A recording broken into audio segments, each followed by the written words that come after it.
I'm starting with the oldest thing in my history project, Fort Knox, or in Irish, Fort Knock, and it's definitely living up to its name of being the Cold Hills. It was built 2,500 BC by farmers in the Neolithic age, and inside, if I could get in, there'd be the first representation of a human face. It was excavated in 1950 and 65 burials were found of both children and adults. Some were cremated. They were buried along with some ornaments and possessions.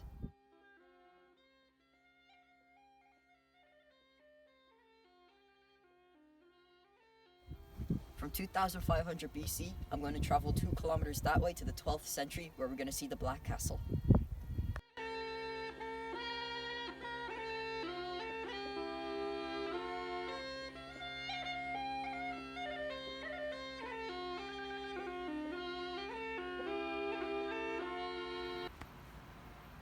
I'm here in the Black Castle, situated on the cliff of Knoll, on All, where it gets its name.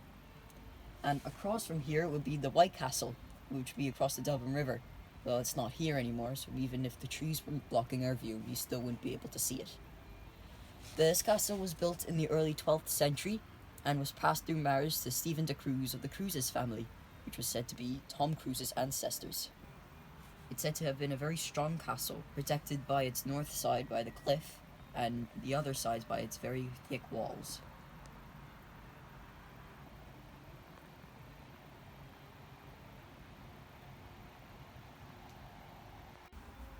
In the 1640s, this castle belonged to Stephen de Cruz, but he lost it when he participated in a rebellion. After he lost the castle, it was reported that Oliver Plunkett was a frequent visitor of this castle, and it's got its name because of the hue of the stone it was built from, same as the White Castle.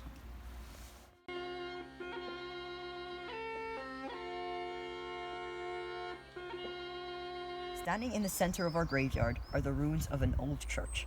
The plaque over the doorway states, "The chapel was erected by Edward Hussey and his wife Mabel Hussey in the year 1710. The Husseys were landowners in this area."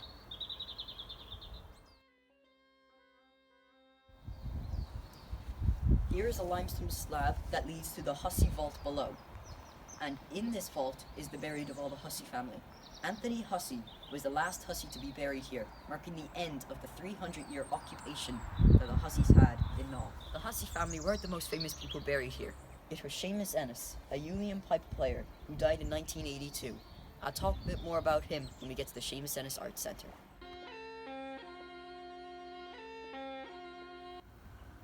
I'm standing here at Knoll Church, which was built in 1821, as depicted at the plaque up its top. But before the church was even built, there was a barn in front of it that was owned by the Hussey family, and it was used for their tenants, and on every Saturday night they would have mass there. It was also used temporarily as a school, and later it was donated to the Knoll National School. The Hussey family donated a large sum of money to help build this church here, and 100 years later was the last major event of the Hussey family, which was a marriage between Mabel Hussey and John Whitesgreave. Mabel Hussey was the last Hussey line to be born here in West Ham. But there's an interesting artwork here in the back. It's a little hard to see here, but this glass pane was made by Harry Clark himself, a leading Irish glassmaker. This is one of 2 here in Knoll Church, one of his final works before he died.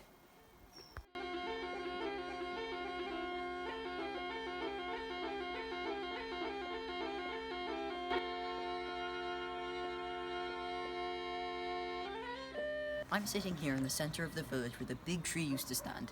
The big tree was a Spanish red chestnut and was brought over from France by Mabel Hussey in 1900. It watched over generations of youth here in Knoll, and unfortunately, due to its ill health and for safety reasons, it was cut down in 2017 and replaced by an oak tree that only had to come from Cork.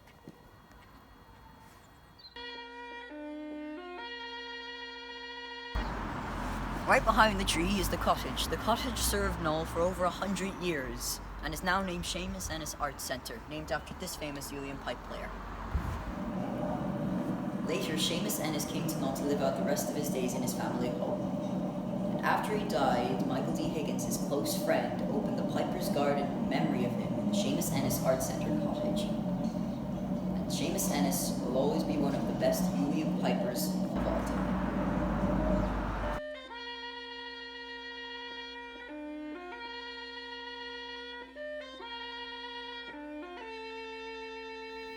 My parents moved here to Knoll shortly after I was born, and my father always felt a great connection here. Which is no wonder, because my fourth generation great-grandfather George Wilson, along with his son Richard Joseph Wilson, is buried here in Hollywood Knoll. And just a few kilometers that way is where my great-grandfather was born and raised. And this just reminds me of the ties that I have with the history I'm sharing with you today. And that brings the end to the historical tour of Knoll. Thanks for watching.